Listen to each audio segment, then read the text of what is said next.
Hello बंधुসকল আজি আপোনালোকক দেখাম গ্ৰাইণ্ডাৰ মেচিনত আপোনালোকে দুটা ব্লেড লগাই কেনেকৈ কাটিং কৰিব। প্ৰথমে মই এটা লগাই দেখাই আছো আপোনালোকক। এটো চাব, এটা ব্লেড লগাই কাটিলে দুবাৰ কাটিব লাগিব, দুবাৰকে। এটো মই দেখাই আছো।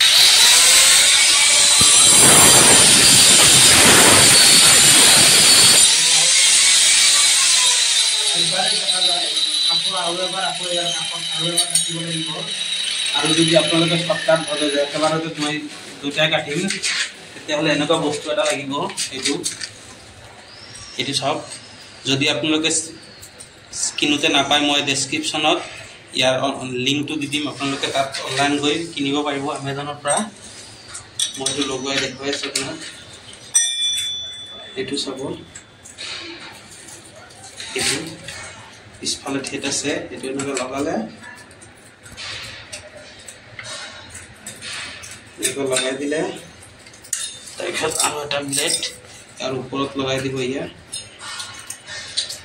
এনেকৈ লগাই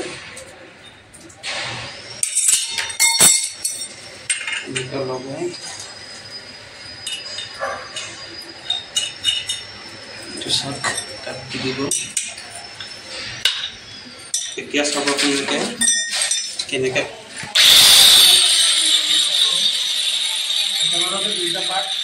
দুটা লাইন কাটিব।